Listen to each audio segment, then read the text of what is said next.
19h, merci de nous rejoindre sur Al24 News pour cette nouvelle édition. Madame, monsieur, bonsoir. Voici les titres de l'actualité.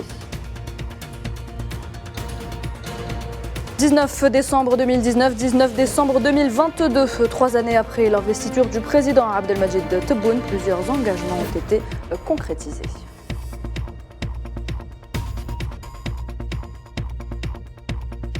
L'armée de l'occupation sioniste fait une nouvelle victime. Un jeune Palestinien de 23 ans est tombé en martyr ce matin. La situation en Palestine au menu ce lundi d'un briefing public suivi de consultations au Conseil de sécurité de l'ONU.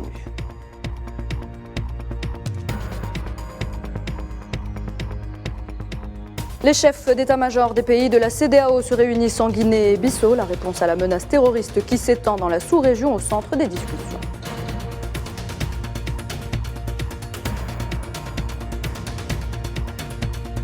L'ANC au pouvoir en Afrique du Sud réélit à sa présidence Cyril Ramaphosa, désormais assuré d'un second mandat à la tête du pays en cas de victoire du parti historique aux élections générales de 2024.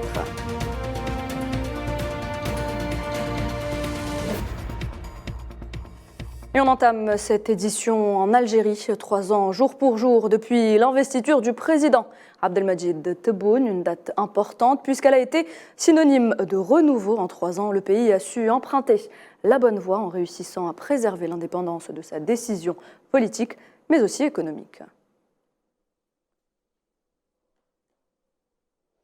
Et direction la Palestine occupée où l'entité sioniste a fait une nouvelle victime. Il s'agit d'un jeune homme du camp de Jénine mort ce lundi. Tamer Azmi Sharaf Nashrati était âgé de 23 ans. Il a succombé à ses blessures. Il avait été blessé quelques jours plus tôt par l'armée de l'occupation sioniste et hospitalisé à Ramallah. La situation en Palestine est notamment les plans expansionnistes sionistes au menu ce lundi d'un briefing public suivi de consultations au Conseil de sécurité de l'ONU. Ces consultations auront lieu à huis clos. Elles sont prévues après la séance d'information publique. L'entité sioniste a annoncé par ailleurs l'expulsion hier dimanche de l'avocat franco-palestinien Salah Hamouri. Salah Hamouri qui était détenu administrativement et illégalement sans accusation formelle dans une prison sioniste depuis mars dernier. Une expulsion condamnée par la France qui la juge contraire au droit et rappelle avoir engagé de multiples démarches auprès des autorités sionistes pour manifester de la manière la plus claire son opposition à cette expulsion. Et puis nous le disions en titre, les chefs d'état-major des pays de la CEDEAO se retrouvent aujourd'hui en Guinée-Bissau, pays qui préside actuellement l'organisation ouest-africaine. La réponse à la menace terroriste qui s'étend dans la sous-région au cœur des échanges, comme elle l'a été lors de la réunion des chefs de services de renseignement hier dimanche. Objectif, rendre opérationnelle la force en attente de l'organisation. Sofiane Baroudi. Le général Biag Nantam a déclaré à Bissau lors de la session extraordinaire du comité des chefs des opérations des états-majors des armées ouest-africaines que la force en attente de la CEDEAO devrait devenir prochainement opérationnelle dans le double objectif de lutter contre le terrorisme en nette profusion dans la région ouest-africaine ainsi que dans celui de maintenir l'ordre constitutionnel soumis à rude épreuve dans certains pays de la sous-région. C'est ce qu'a indiqué un communiqué dimanche, précisant que cette session extraordinaire se tient en prélude d'une réunion des ministres de la Défense de la CEDEAO prévue aujourd'hui dans la capitale guinéenne. Cette réunion des ministres de la Défense de la CEDEAO devrait proposer des options pour l'activation de la force militaire commune, ainsi que des modalités pour le déploiement efficace de cette force en attente de la CEDEAO, principalement pour optimiser le front de la lutte antiterroriste. Le rapport de cette session devra être examiné et approuvé par les chefs d'État et de gouvernement de l'institution sous-régionale dans leur prochaine réunion. Pour rappel, c'est à l'occasion d'un sommet des chefs d'État tenu dans la capitale du Nigeria, Abuja, le 4 décembre dernier, que la décision de création d'une force commune capable d'intervenir pour faire face à la menace terroriste a été entérinée. La région ouest-africaine vit une situation de recrudescence des actes terroristes, notamment dans la région des 3 frontières entre le Burkina Faso, le Niger et le Mali. Cette région vit également une situation d'instabilité institutionnelle préoccupante. Le G5 Sahel, qui était conduit par la France et qui regroupe différents pays de la région, montre de grands signes d'affaiblissement et essuie de fortes critiques relatives à son inefficience dans l'atteinte des objectifs assignés. Pour rappel, la force Barkhane et la Task Force Takuba, dirigée par Paris, ont dû plier bagages du Mali après un large mouvement de mécontentement populaire contre la présence de troupes étrangères dans cette région. Pas un jour ne passe sans que le Maroc défraie la chronique. Le dernier scandale impliquant le Royaume remonte à 2 jours. Il s'agit d'un scandale de corruption qui a ébranlé le Parlement européen et fait tomber de nombreuses têtes. La justice belge a justement entamé une enquête. Nariman Zekar pour les détails. L'enquête enclenchée par la justice belge a révélé un réseau de corruption à haut niveau orchestré par le Merzen. Elle ne s'arrête pas sur la personne de Abdelrahim Atmoun, ambassadeur du Maroc en Pologne, comme premier mis en cause dans cette affaire, mais s'étend et touche directement la Direction générale des études et de la documentation, qui est le renseignement extérieur marocain en tant qu'acteur majeur dans ce scandale retentissant, impliquant au passage des représentants de l'Espagne au Parlement européen. Selon le quotidien italien La Repubblica, le début des investigations a fait émerger d'autres noms travaillant pour le service de renseignement marocain. Il s'agit de Yassine Al-Mansouri et de Mohamed Belhareth, 2 autres figures clés pour compléter le puzzle. Le quotidien espagnol El País, lui, est revenu sur la période allant de 2016 à 2019, où Abdelrahim Atmoun entretenait des relations suspectes avec la représentante du Parti socialiste espagnol au Parlement européen, Inès Ayala Sinder. Cette dernière aurait passé 10 ans au Parlement européen entre 2004 et 2014 et a été très souvent critiquée par les ONG pour ses positions en faveur du Maroc et son acharnement sur le Sahara occidental. Dans sa mission, Atmoun avait pour objectif aussi d'approcher le maximum de députés, qui sont au nombre de 705 au Parlement européen, pour espérer influer leurs décisions sur des affaires qui ont une relation directe avec le Maroc. El País révèle un autre indice sur ce scandale de corruption, la position de quelques institutions européennes qui n'ont en aucun moment condamné la répression du mouvement populaire enclenché dans la région du Rif au nord du Maroc, qui s'est soldée par l'arrestation de centaines de manifestants. Des dizaines d'entre eux ont été condamnés en 2018 à des peines sévères allant jusqu'à 20 ans de réclusion, comme c'est le cas de l'activiste et leader rifin Nasser Zefzafi, une affaire de corruption à grande échelle qui n'a toujours pas dit son dernier mot. Et ce chiffre à retenir, ils sont environ 281 millions à avoir choisi de quitter leur terre pour de meilleures conditions de vie, fuyant ainsi leur pays en raison de conflits, de maladies, de catastrophes naturelles ou autres changements climatiques. Alors que certaines migrations sont régulières, beaucoup malheureusement ne le sont pas. On pense notamment aujourd'hui à ces personnes, hommes, femmes et enfants, à l'occasion de la Journée internationale des migrants. Naila Hamouda. Des centaines de millions de personnes quittent leur pays, contraints à la recherche d'une vie meilleure. Mais ils sont très nombreux à ne pas pouvoir l'atteindre. Cette année a été très riche en actualités migratoires. Des milliers ont péri en mer alors qu'ils tentaient de rejoindre des rives lointains. Poussés par des conditions de vie très difficiles, à défaut de moyens et d'alternatives, se réfugient dans la voie illégale sous la main de réseaux d'immigration clandestins, et ce, au péril de leur vie. Depuis 2014, plus de 50 000 personnes ont perdu la vie sur les routes migratoires à travers le monde, selon l'Organisation internationale pour la migration.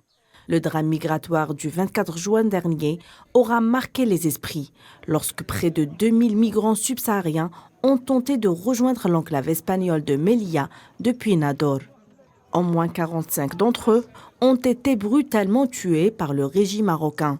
C'est le bilan humain le plus lourd jamais enregistré à cette frontière.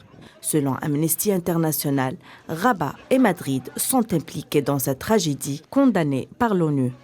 Par ailleurs, la migration à la recherche de l'Eldorado a toujours motivé l'être humain. D'ailleurs, le Pacte mondial pour les migrations régulières tente de faire de la mobilité humaine une réalité. Selon le secrétaire général de l'ONU, Antonio Guterres, plus de 80% des migrants dans le monde traversent les frontières de manière sûre et ordonnée. Pour lui, ces migrations sont un puissant moteur de croissance économique, insufflent un grand dynamisme. Ils sont 280 millions de migrants dans le monde à avoir quitté leur pays en quête de nouvelles possibilités, de dignité, de liberté et d'une vie meilleure. Ils se déplacent majoritairement en Asie, en Amérique du Sud, en Afrique ou encore en Europe. La journée internationale pour ces personnes qui ont choisi une terre d'accueil autre que celle qui les a vues naître est l'occasion pour sensibiliser sur les difficultés de la migration. C'est pour dire que l'herbe n'est pas plus verte ailleurs. Dans l'actualité également, l'ANC au pouvoir en Afrique du Sud a réélu à sa présidence Cyril Ramaphosa, désormais assuré d'un second mandat à la tête du pays en cas de victoire du parti historique aux élections générales de 2024.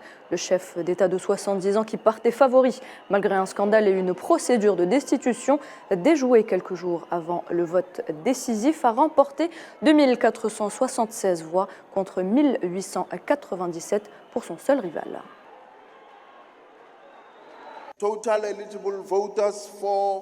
Total des électeurs éligibles, 4436. Total des votes exprimés, 4386. Et les bulletins comptés étaient de 384. Pour le compatriote Mki Zezweli, son total est de 1897 votes. Pour le compatriote Ramaphosa Cyril, son total est de 2476 votes. Et pour le camarade Paul Machatil, le total est de 2178.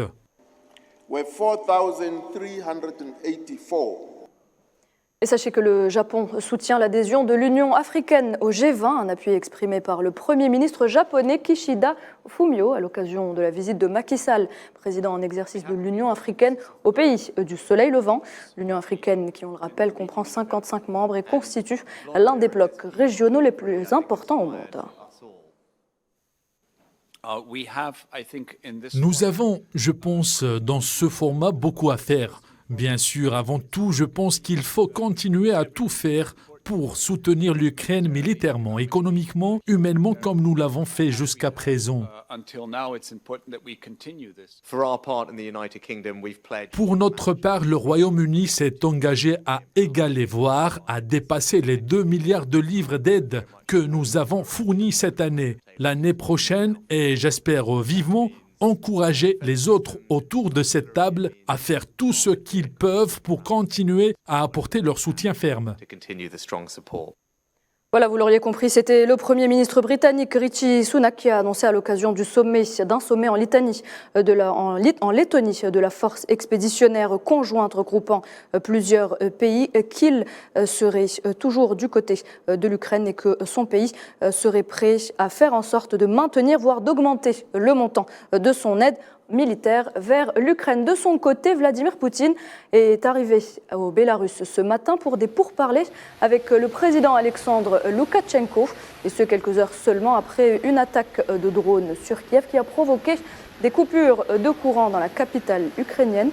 Ce sommet entre les deux chefs d'État, russes et biélorusses, intervient à un moment où les autorités ukrainiennes disent redouter, dans les premiers mois de 2023, l'éventualité d'une offensive russe sur Kiev qui serait déclenchée à partir du territoire bélarusse, répétant ainsi le scénario du début de la guerre le 24 février dernier.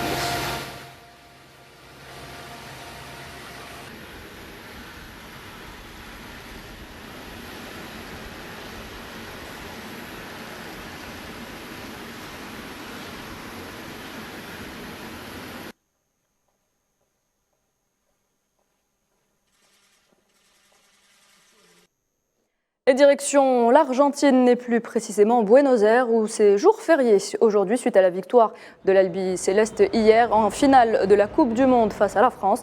Les écoles sont fermées, tout est fait pour permettre aux Argentins de savourer leur titre historique. L'équipe de Messi est attendue ce soir dans la capitale. Ils sont déjà des centaines de supporters à les attendre à l'aéroport. Demain, 20 décembre, une grande parade est prévue dans les rues de la capitale. Notre journaliste Salah Faisal a justement contacté l'ancien international argentin Sergio Vázquez. Il revient sur ce sacre et sur le phénomène Messi. Ganado yo creo que C'est le moment où on peut tous nous réjouir d'un acquis très heureux et je pense que ce n'est que justice rendue. L'Argentine a joué une grande finale, malheureusement ils sont arrivés à égaliser à 2 reprises parce que nous avons commis 2 erreurs. Mais le sentiment qui nous reste est que l'Argentine mérite amplement d'être championne du monde. Ceci signifie beaucoup de choses pour Messi et pour nous. On voulait tous qu'il gagne cette coupe parce que c'était le seul trophée qui lui manquait. Pour les Argentins, il n'a rien à démontrer. Mais dans son ambition personnelle, il avait cet objectif. Grâce à Dieu, il a pu l'atteindre et tous les Argentins sont fiers de lui. Et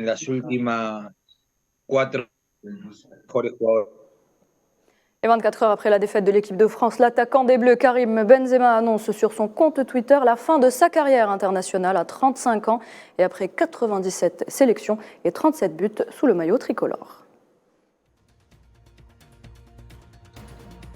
Voilà, c'était la dernière information de cette édition. Merci de l'avoir suivi. Tout de suite, un point météo et puis l'information continue sur nos différents réseaux sociaux. Très bonne soirée et à demain.